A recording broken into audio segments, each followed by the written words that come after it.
मुगल खानदान ने अगर यहाँ पर रूल 600 साल के करीब किया है, 550 बाकी और लोगों का काल है, तो अगर इतने ज्यादा जालिम थे तब तो फिर यहाँ पर हिंदू नाम की कोई चीज ही नहीं हो सकती थी। मुंतशर साहब और उनका पूरा का पूरा खानदान या हम में से कोई हिंदू यहाँ पाया ही नहीं जाता। ओ भोंसड़ी वाले चाचा, रुको जरा, सबर करो। ये जो सबसे इंपॉर्टेंट बात कही है इन्होंने कि मुगलों ने कभी हिंदुस्तान पर अत्याचार नहीं किया। मैं न्यूट्रल किताबों की बात करता हूं, छोड़िए जहांगीर ने क्या लिखा, एनसीईआरटी ने क्या लिखा। देश के बाहर का आदमी, अमेरिकन हिस्टोरियन विल डुरांट, बहुत बड़े हिस्टोरियन हैं, हम सब इज्जत से उनका नाम लेते हैं। उन्होंने अपनी किताब में साफ साफ लिखा हुआ है कि Islamic invasion of India is the bloodiest chapter of human history. I repeat, I quote, कि जो इस्लाम का इन्वेजन था, जो इस्लाम का आक्रमण था हिंदुस्तान पर, उससे ज्यादा खून खराबे भरा पाठ दुनिया के इतिहास में कहीं आपको सुनने या पढ़ने को नहीं मिलेगा। ये डोरांट साहब कहते हैं। शेख हमदानी की एक किताब है जिसका नाम है जखीरातुल मुलूक। अब जखीरातुल मुलूक वो किताब है जिसको ये बाइबल की तरह, कुरान की तरह सामने रख के अपना शासन चलाते रहे हैं शुरू से, ये हम सबको पता है। जखीरातुल मुल्क से मैं कुछ चीजें कोट करना चाहता हूं कि एक इस्लामिक शासन कैसा होना चाहिए और कैसा होता है। नंबर 1, मुस्लिम राज्य में कोई प्रतिमालय नहीं बनाया जा सकता, मुस्लिम राज्य में कोई मंदिर नहीं बन सकता, नंबर 1। नंबर 2, जो मंदिर तोड़ दिए गए हैं उनका नवनिर्माण नहीं किया जा सकता, वो दोबारा नहीं बनाया जा सकता। This is second. तीसरा, गैर मुस्लिम लोग मुसलमानों के सामने जीन और लगाम कसकर घोड़ों पर नहीं चढ़ेंगे। घोड़े पे चढ़ना गैर मुस्लिमों के लिए मना था, यह अकबर के जमाने में भी था।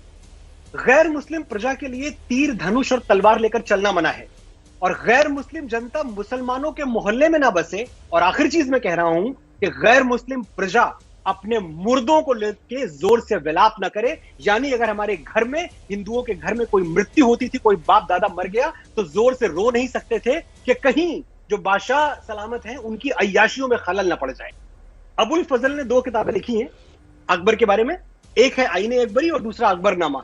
अकबरनामा में अबुल फजल साफ साफ लिखते हैं कि जितना प्रचार साम दाम दंड भेद तरीके से अकबर ने किया है इस्लाम का, उतना बाकी कोई और मुगल नहीं कर पाया। चित्तौड़ के आक्रमण का जो सबसे काला पन्ना है वो ये है कि 300 छत्राणियों ने जौहर किया अकबर की आंखों के सामने।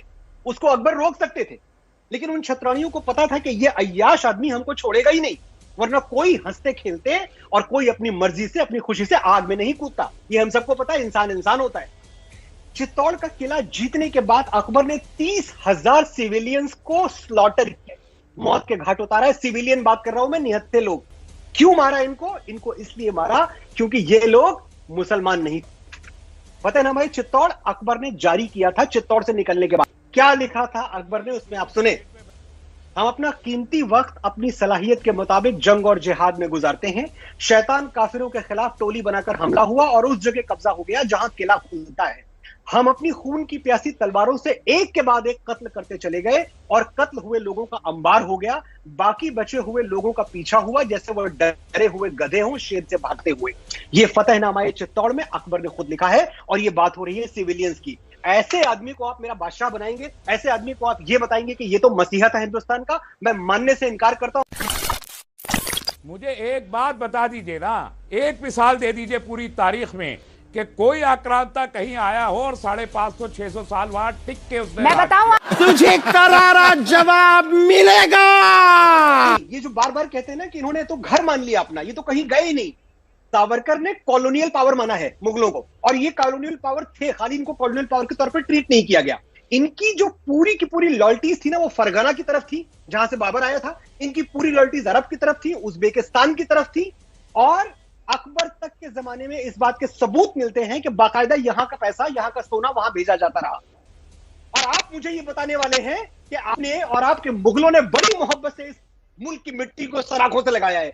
जागिए, और आप नहीं जागेंगे ना, हम जाग चुके हैं। हम एंटी मुगल हैं और हम जिंदगी भर एंटी मुगल रहे।